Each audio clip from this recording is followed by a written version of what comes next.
मेरा बच्चा ना स्कूल से आता है और आते ही उसको टीवी देखना होता है। तो क्या हुआ कि स्कूल से आप आकर के यहाँ टीवी स्क्रीन पे आप सेट हो गए। तो बहुत बार ऐसा होता है कि मैं कहीं कुछ काम कर रही हूँ और अचानक से देखती हूँ बच्चा टीवी ऑन करके बैठा है।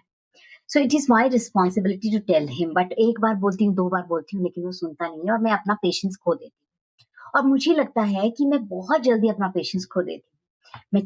कई बार चिल्लाने के बाद मैं सोचती हूँ कि मैं इतना गुस्सा क्यों करती हूँ? मुझ में पेशेंस क्यों नहीं है? तो अगर आप भी ऐसी मदर हैं और आप भी सिचुएशन में फँसती हैं कि आपके बच्चे कुछ ना कुछ उलझन-उलझन हरकतें करते रहते हैं और आप अपना पेशेंस खोते हैं, आप उनको चिल्लाते हैं, आप बहुत सारी चीज़ें बोलते हैं, लेकिन बोलने के बाद आपको एक गिल्ट फ़ील होता है कि मैं इतना गुस्सा क्यों करती हूँ, मैं अपनी पेशेंस क्यों खो देती हूँ, मैं उसे हैंडल क्यों नहीं कर पाती, तो आप अकेली नहीं हैं, क्योंकि ऐसा बहुत सारे लोगों के साथ होता है। एक रियल ह्यूमन बीइंग में ऐसा ज़रूर होगा। समस्या ये नहीं है कि आप अपना पेशेंस क्यों खोते हो। समस्या ये है कि आप लगातार स्ट्रेस, एग्ज़ॉशन और लगातार ज़िम्मेदारी को निभा रही हैं, जिससे आपकी जो इमोशनल जो एक कप होता है ना, वो बिल्कुल खाली है। और whatever you have in your body, अगर आपके पास हैप्पीनेस होगा, आप हैप्पीनेस निकालोगी। लेकिन अगर आपके पास स्ट्रेस है, एग्ज़ॉशन है या आपके पास बहुत सारा गुस्सा है, तो आप वही बाहर निकालोगे। बस एक ट्रिगर होने की ज़रूरत है।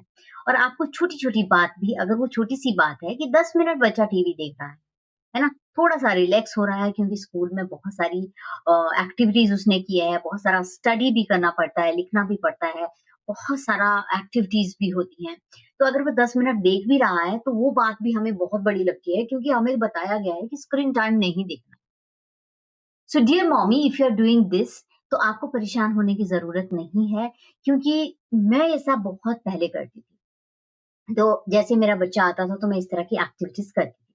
लेकिन अभी मैं खुद उसे बोलती हूँ 10-20 minute you relax, whatever you want to do you do, and I will tell you, or just check your what is the homework, just find it out when you want to do. I give him opportunity when he want to do, but first of all you just find out what all things you have to do today before sleeping, and then make a schedule when you want to go for play, when you want to do that work, and when you want to finish things.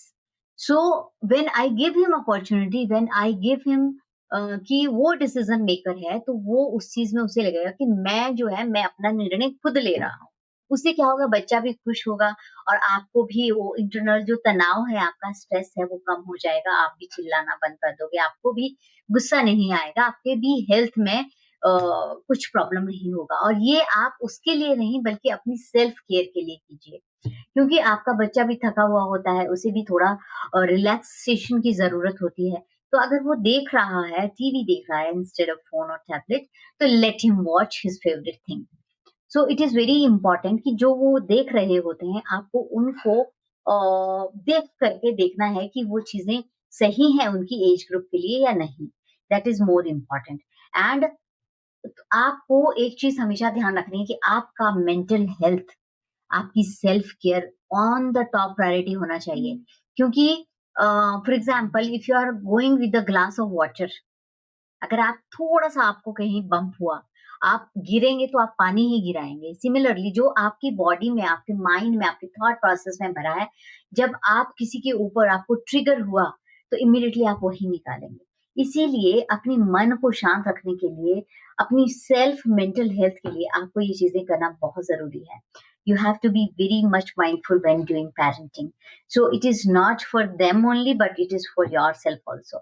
So next time if you feel shouting, if you feel that your child is not listening to you, आपको लगे कि मैं patience क्यों खो देती हूँ, just sit, relax and talk. आपको 5 minute बैठना है, आपको breathe in breathe out exercise करनी है, आपको अपना आपको सेल्फ एनालाइज करना है and then speak out. It is very important for your mental emotional health, and this is very important for this era, because most of the diseases are not because of your eating habit, because of your other habit, but it is because of your thought process.